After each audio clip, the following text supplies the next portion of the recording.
Okay, so I'm currently on the way to see Thor, the new Marvel film. I'm actually with my mate Danny at the moment. He's driving, hence why, you know, I'm here. It's a bit rubbish, really. But yeah, this is a film that we both want to see, regardless of whether or not we'll think it'll be good. I'm looking forward to it a little more than Danny is. Although, I only started looking forward to it fairly recently. It's been released in America. I've been hearing quite positive reviews about it. People saying that it's a lot more kind of like cerebral than the trailer would have you believe. The trailer kind of looks, you know, a bit, what's the word? Mainstream. You're not looking forward to it for a different reason. You just say you have like no interest in it. Neither of us have read. Have you read any Thor? I only read the Avengers, don't I? Well, so I mean, I don't even read the Avengers, so you'll know more than me going in. Not that that matters though, because obviously, like a film has to stand up on its own two legs. You shouldn't be reliant on the source material.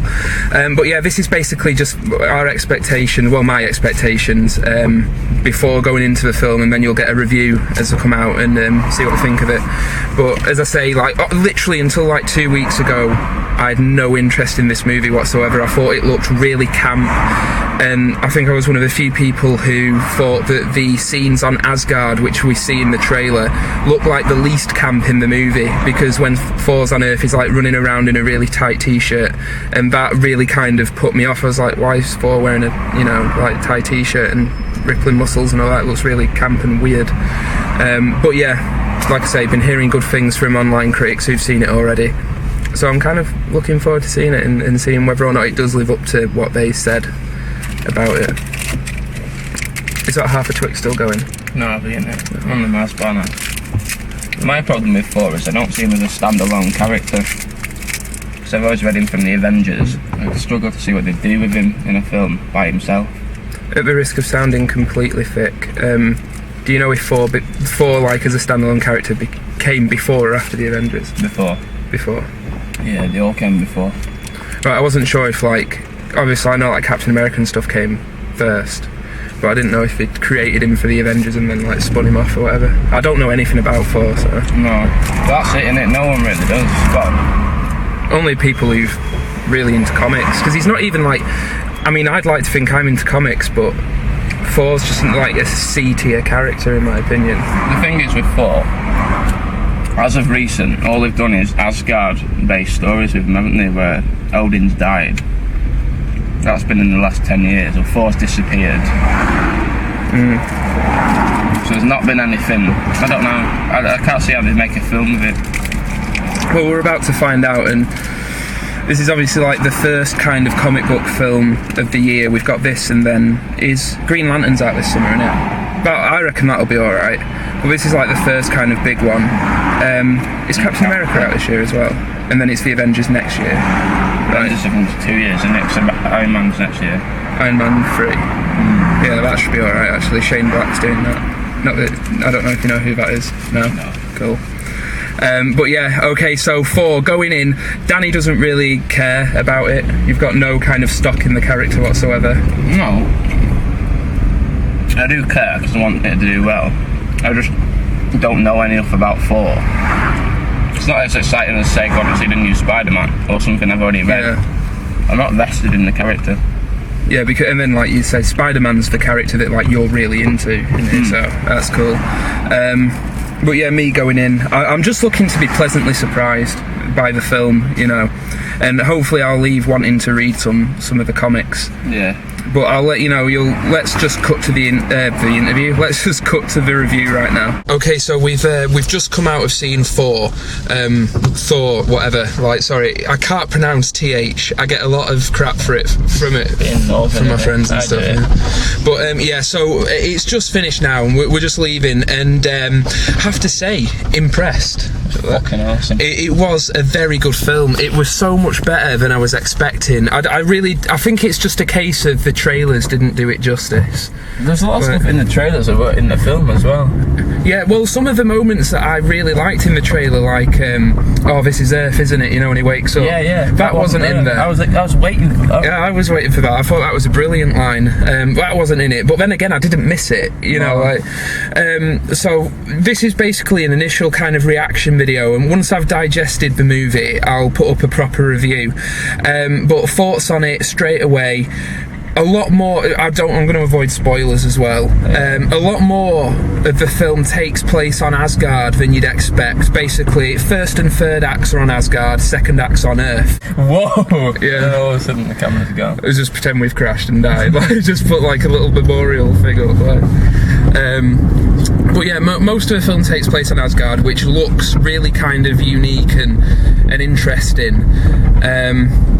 And the film itself is much more, would you agree, that it's much more kind of cerebral and kind of science fiction-y than you'd expect? It is, isn't it? The guy playing Thor, Chris Hemsworth, Perfect. He's brilliant. Best casting. And the thing is, when I saw the trailer, I thought he looked a bit wooden. Like, you know what I mean?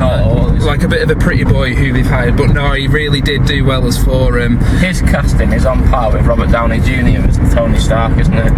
I'd say so. I'd go really as far impressed. as to say that. I'd say out of everyone who's been cast as a lead so far, they're on par with each other. Chris Hemsworth and Downey Jr.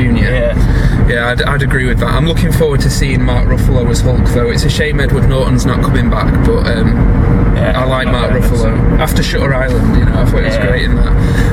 I won't miss Edward Norton. Well, you're not. You're not a fan? I don't know. I like him. What else was there?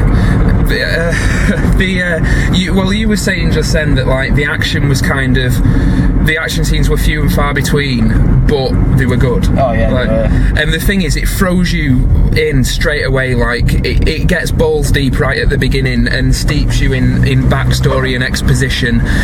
You have an epilogue basically about the history of Asgard to fill you in the mythology of Thor, because there is a lot of it, let's face it. And I was telling you this as we left, but as I was watching it, I was thinking, it's a bit kind of awkward, like we're sitting through an epilogue and it's so much exposition. But then I thought, well, actually, it's doing that age-old, very basic storytelling technique of show rather than tell. You could have like two characters sitting talking about this and it wouldn't be half as interesting as actually watching it. So in retrospect, I like that. The film is a lot funnier than you'd expect. And it's like you were saying, it's just the right amount of humour as well. Yeah, when you say funny, don't expect a comedy or anything. But no, but there's a lot more kind of, like, you know, the humour element in Iron Man 1 before they overdid it with Iron Man 2. You know, like, it's just the right amount of kind of humour, which kind of comes from the situations that the characters are in. It doesn't feel forced at all. You know, it feels kind of genuine, like the characters react in a realistic way, kind of. Natalie Portman was better than I was expecting in it as well. Like, yeah, she's good, wasn't she? There's a lot of chemistry between her and Chris Hemsworth as well. Oh yeah, definitely. And I mean, she's kind of on the up and up at the moment, isn't she, for the Black Swan role, and now this. Although I think this might have been filmed before Black Swan. I don't know. Anyway, that's besides the point.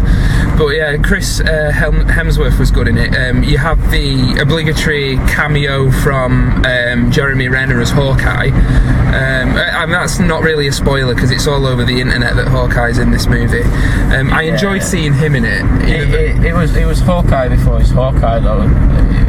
You couldn't tell it was Hawkeye. Unless you already knew that it was unless you was expecting it, you could have easily have missed it. And Jeremy Renner's becoming more and more kind of an action star because he's going to be the main character in the new Mission Impossible. But I don't know if you noticed, you know, when he came on screen, there were a few people like, oh, that's what's his face from Hurt Locker. Like, I noticed a few people like in the cinema recognised him, which goes to show that, you know, they've probably made the right choice for Hawkeye. Yeah, you should mention the 3D in for it as well. Oh yeah, we didn't detract from my enjoyment whatsoever. No, although I must say I would have preferred to watch it in 2D because I just hate wearing the glasses. Yeah, that's the problem. But I found some scenes 3D really worked for it, didn't it? Like the tornadoes and things with Thor's flying. Oh yeah, like the action scenes especially look good in 3D. Yeah, the best 3D action scenes. Well, probably some of the only ones, isn't it? But having said that, though, I don't think I'd miss it when I watch it in 2D because I'm just 3D's good for the cinema, but you know, for the actual watching of the film, it didn't detract from it though. Like when I watched Toy Story 3, the 3D really pissed me off on that. Yeah, well, I actually got to see that in 2D, luckily, because I really didn't want to see it in 3D. What else is there to say about this?